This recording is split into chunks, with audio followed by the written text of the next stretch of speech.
aujourd'hui, je vais vous parler d'un animal qui peut faire beaucoup de tort à votre portefeuille. Et cet animal, c'est tout simplement l'alligator.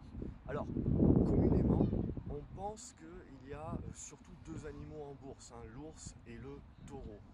Mais on va le voir, le plus dangereux pour votre portefeuille, celui qui va vous faire le plus de mal, c'est l'alligator. Et on va voir cela dans quelques secondes. Avant cela, comme d'habitude, si vous appréciez ces conseils, n'hésitez pas à me mettre un pouce bleu en bas de cette vidéo, ça me motive à continuer.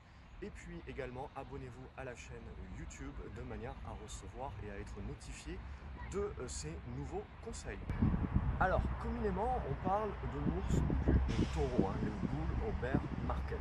Donc pourquoi? Tout simplement, pourquoi le taureau? Tout simplement, c'est la hausse des marchés, ça représente la hausse des marchés. Ben, c'est simple en fait, c'est par rapport à la manière dont ils attaquent et dont ils tuent leur proie. Donc le taureau, il va attaquer de bas en haut, hein, puisqu'il va chercher à encorner la proie, et donc tout simplement, ça c'est ce mouvement de bas vers le haut qui définit et qui représente un marché haussier qui va donc vers le bas, vers le haut.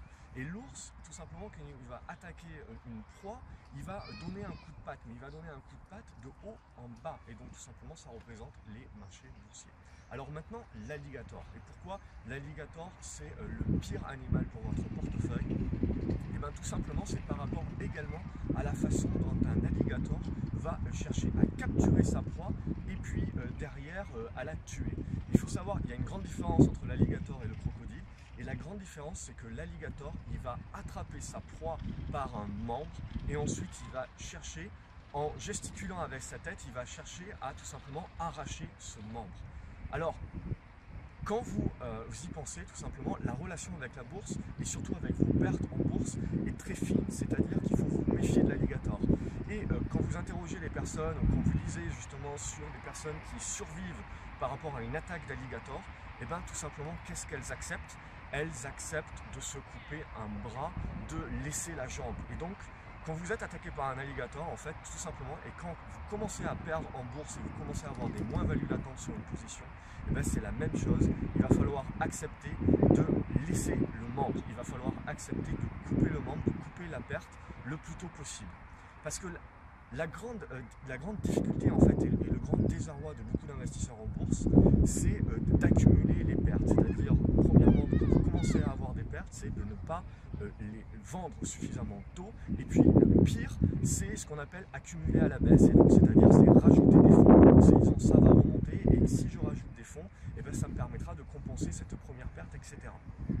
Et donc c'est la même façon dont un alligator va vous tuer tout simplement. Parce qu'en règle générale, quand un alligator vous attaque et qui vous attrape le bras ou qui vous attaque la jambe, qu'est-ce que vous cherchez? Vous allez chercher tout de suite à essayer de vous dégager. Et donc, si c'est la jambe qui a été prise, vous allez mettre vos mains, vous allez essayer de mettre vos mains dans la gueule de l'alligator pour pouvoir dégager votre jambe. Et qu'est-ce que l'alligator va faire? Il va vous attraper également le bras. Et derrière, il va vous attraper le second bras et ainsi de suite jusqu'à ce que mort s'en suive. Les pertes en bourse, ça fonctionne exactement de la même manière. Vous allez commencer à perdre peu, vous allez penser c'est peu, donc je continue à conserver la position, puis vous allez commencer à perdre un peu plus. Donc là, vous allez commencer à vous dire, bon, là ça a trop baissé, donc qu'est-ce que je fais? Je vais accumuler à la baisse. Pour augmenter votre performance, il faut commencer par réduire la taille de vos pertes et accepter de solder une position et de vous couper un membre avant qu'il ne soit trop tard.